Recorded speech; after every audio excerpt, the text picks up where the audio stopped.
Adolf Hitler was one of the most controversial and destructive figures in human history. A man whose life began in obscurity but ended in catastrophe for millions.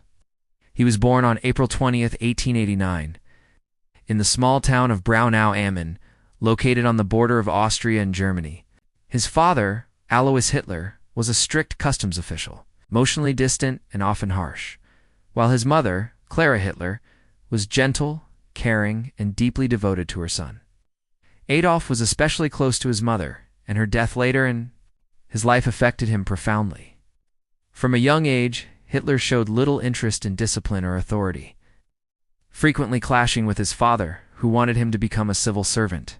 Adolf, however, dreamed of becoming an artist, imagining a future filled with painting and creativity rather than bureaucracy. After his father's death in 1903, Hitler's school performance declined. He left school without completing higher education and moved to Vienna in 1907 to pursue his dream of attending the Academy of Fine Arts. This period would shape his worldview in powerful ways. He applied twice to the academy and was rejected both times, with examiners stating he lacked talent, especially in drawing human figures. These rejections crushed him emotionally and financially. Shortly after, his mother died of cancer, leaving him alone, poor, and increasingly bitter. In Vienna, Hitler lived in homeless shelters and cheap hostels, surviving on odd jobs and selling small paintings. During this time, he was exposed to radical political ideas, aggressive nationalism, and anti-Semitic propaganda that circulated widely in the city's newspapers and political movements. These ideas did not create his hatred overnight, but they reinforced and sharpened it over years of isolation, frustration, and resentment. By 1913, Hitler left Vienna for Munich, Germany, partly to avoid military service in the Austrian army, and partly because he felt a stronger emotional connection to Germany than to Austria. When World War I broke out in 1914, Hitler volunteered for the German army with enthusiasm. The war gave him a sense of purpose, belonging, and identity he had never felt before. He served as a messenger on the Western Front, a dangerous role that exposed him to constant shelling and death. He was wounded twice and temporarily blinded by a gas attack near the end of the war. For his service, he received the Iron Cross, an honor that strengthened his belief that he was destined for something greater. Germany's defeat in 1918 devastated Hitler.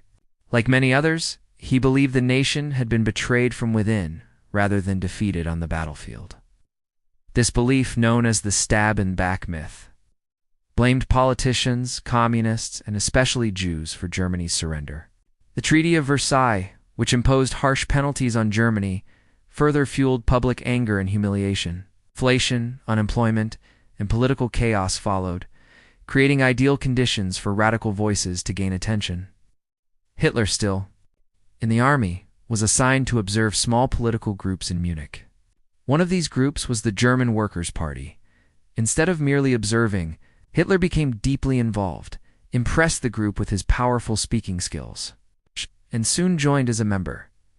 Hitler quickly rose within the party due to his ability to captivate audiences. He spoke with intense emotion, simple language, and dramatic gestures, offering clear enemies and bold promises. The party was renamed the National Socialist German Workers' Party, known as the Nazi Party. Hitler developed its central ideology, combining extreme nationalism, racism, anti-Semitism, and the belief that Germans were a superior Aryan race destined to rule.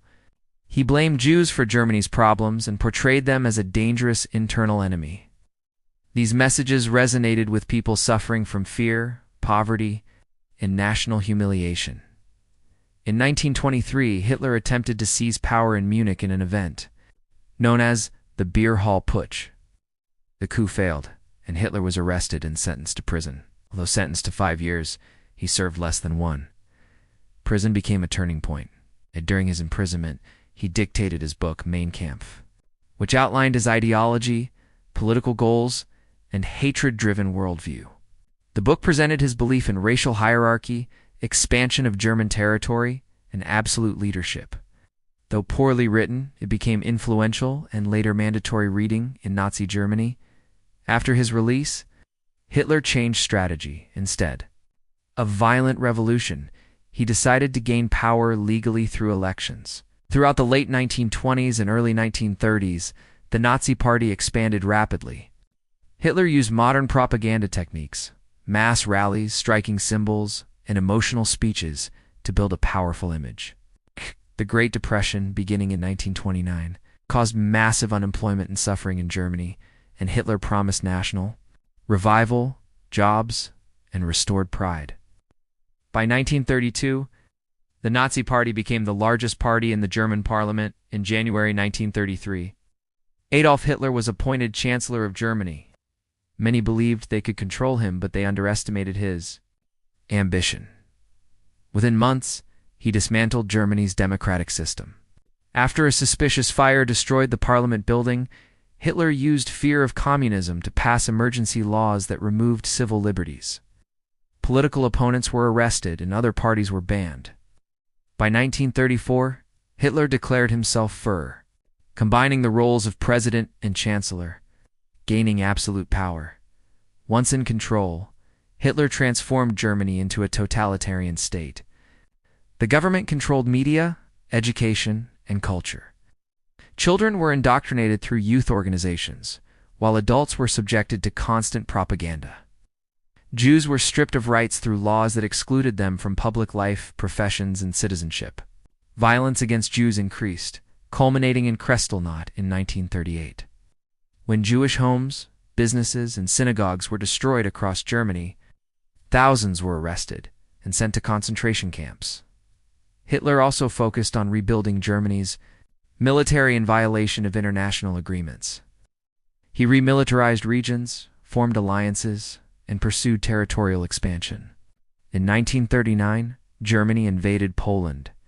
Triggering World War II, Hitler's strategy relied on rapid, overwhelming attacks that initially succeeded, conquering much of Europe. However, behind the military campaigns lay a darker plan. Hitler ordered the systematic extermination of Jews and other groups he deemed undesirable, including Roma people, disabled individuals, political opponents, and others. The Holocaust was the result of this ideology. Millions were deported to ghettos, concentration camps, and extermination camps, where they were forced into labor, starved, tortured, and murdered. Gas chambers were used to kill people on an industrial scale. This genocide remains one of the darkest chapters in human history. While Hitler was not personally present at the camps, his orders, ideology, and leadership made the atrocities possible. As the war continued, Hitler made increasingly reckless decisions, ignored his generals, underestimated enemies, and launched disastrous campaigns, including the invasion of the Soviet Union. Germany became overwhelmed by stronger alliances and resource shortages. Cities were bombed, civilians suffered, and the German army collapsed. By 1945, Allied forces closed in on Berlin. In April 1945, Soviet troops surrounded the city. Hitler retreated to an underground bunker. Refusing to accept defeat, he blamed others for his failures. On April 30, 1945, Adolf Hitler committed suicide alongside Eva Braun, whom he had married the day before. Germany surrendered shortly after. Ending the war in Europe, Hitler's legacy is one of destruction, suffering, and warning. His rise shows how economic crisis, propaganda, hatred, and weak institutions can allow extremism to grow. He remains a symbol of the dangers of unchecked power and dehumanizing ideology. Understanding his life is not about admiration, but about learning how such a tragedy became possible, so it may never happen again.